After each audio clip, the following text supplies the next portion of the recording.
What up, y'all? It's your boy R to the A to the S. Yes, Roz here with Proceed with Caution Blog, and today I'm at the Fearless Entertainment Super Bowl party, and I'm here with the one and only Swoope. What up? What up?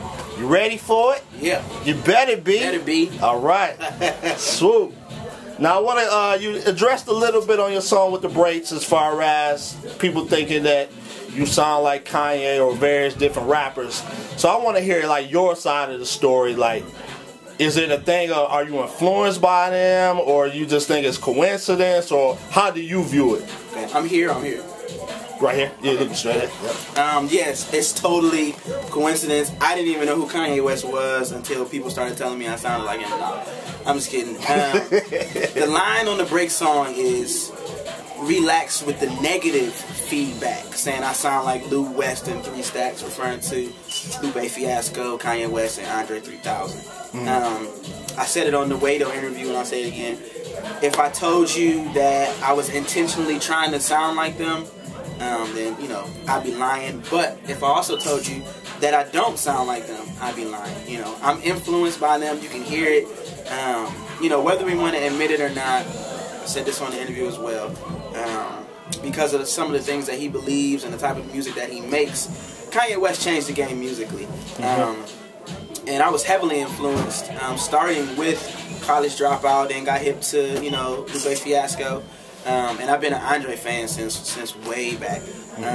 So the line in the breaks is relax with the negative feedback. You know? Okay. It's cats that's just that diminish everything else because I sound like one of their favorite artists. You know, it's kind of like, forget that I'm preaching the gospel, forget that I'm uplifting Jesus, forget that I'm young, I'm starting out. You know, when you start hooping, you're gonna try to play like somebody. You have to have a foundation. And I'm coming up out of it now, but I don't appreciate the comments that are, he sounds like Kanye West and that's it. You know, there's nothing else. That's it. Like, oh, Swoope stinks because he sounds like Kanye West. So that's what I was referring to on the song with the breaks. I welcome some of the comparisons at certain points in time. If you hooping and somebody like, hey man, you play like Jordan, right? They're like, oh, for real? You know. But if it stops there, if all you are is you play like Jordan, then you're not your own person, and that's not what I'm seeking to do at all. So that's where that line in the breaks came from. Okay. Yeah. Now, also on the 808's interview, you talked about, like, paraphrasing, like some albums sound generally the same in Christian hip hop. You basically got 808's, you got your synths, and then, I mean, everybody takes that formula. Is it more like the fans, that's what they want? Is it more like the industry wants a certain sound and people don't want to risk, you know, the money as far as trying to do something new? Like, you look at, we mentioned Kanye West. He has, you know, saying Dark Twisted, Watch the Throne. These albums sonically are different. Big Boy album, different sonically. I mean, we have some albums, like I could look at Shinin's Attributes, but generally speaking, a lot of people stick to a safe formula. And so I want to ask you, somebody as a producer, rapper, why is that? Why do you think it is? Let me say this first. I am not in any way saying, in any way, shape, or form, that formula is not good. I love the albums that I listen to that have the 808's, the hi-hats, and all those type of things. And a part of it is cultural. Like, 808's ain't new. Like, this didn't just come up in like the 2000s and then everybody started. A part of it is just cultural, to where there's a certain sound that people are looking for. But then I do also feel like it's hard to break out of that box when success is attached to that.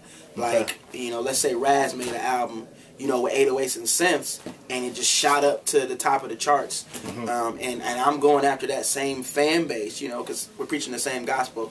It's hard for me not to think about making an album with 808's and synths. So I'm not faulting anybody. I was saying it more along the lines of that's what I hear. I hear a lot of the same, and I love it. Let me keep reiterating that. I love it.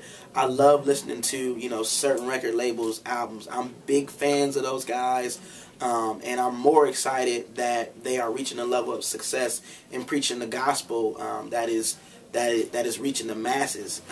But that's not who I am. you know, to make that type of sound. I'm a Midwest dude. I love East Coast hip hop.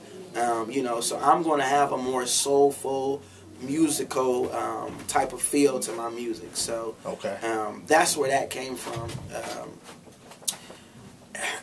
You mentioned it. I do think a lot of it is the fans. Like, you know, if I'm not coming in with that, then, you know, then like where the 808's at? You know, what is this Fender Rhodes doing in my song? You know what I'm saying? So if I could say anything to the fans, I would say give people room to branch out. Like if you hear something and it doesn't sound like the last album, then I think that's a good thing, because that tells you that the artist is progressing. So yeah, I wasn't saying that as a diss. I was just saying that ain't my style. Okay.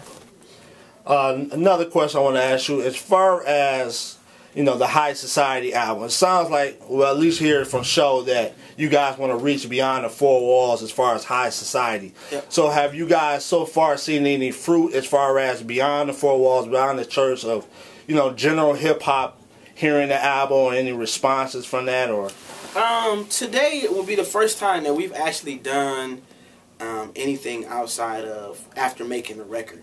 Okay. So to answer your question, as of yet, not much outside of like social media. Okay. But even though the response in social media has been overwhelmingly positive, from the standpoint of I've been waiting on stuff like this and and that kind of flabbergasts me in some aspects, because, you know, you got cats like Humble Beast and The Breaks that have been doing things like this. So, you know, what we're doing is not new. We're just doing it in a different way. But social media, there have been, I'm glad you guys are addressing these issues. I'm glad you are making biblical worldview music. So through social media, there's been a little bit of trickles of fruit here and there. Okay. We'll start to see what will happen as we are making a conscious and specific and focused effort on, you know, going a little bit more mainstream with our shows and things like that. So we'll see. Okay.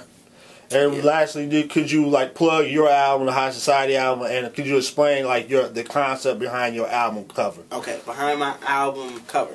First things first, High Society album is out on iTunes. Go pick it up. It's good biblical worldview music that touches on a lot of different things: social ills of the world, relationships, sex. It's a bunch of stuff. So go pick that up, man. If you're fans of JR, Show Baraka, Natalie, or myself, go scoop that and support good music. My record, Wake Up, comes out on March the 20th. So make sure you guys go pick that up on March 20th as well. The album cover, there's nothing deep to it. I've been hearing a lot of, you know, Illuminati, secret society references, you know. There's nothing deep to it. Like my homeboy Adam Smith is the one that designed it for us.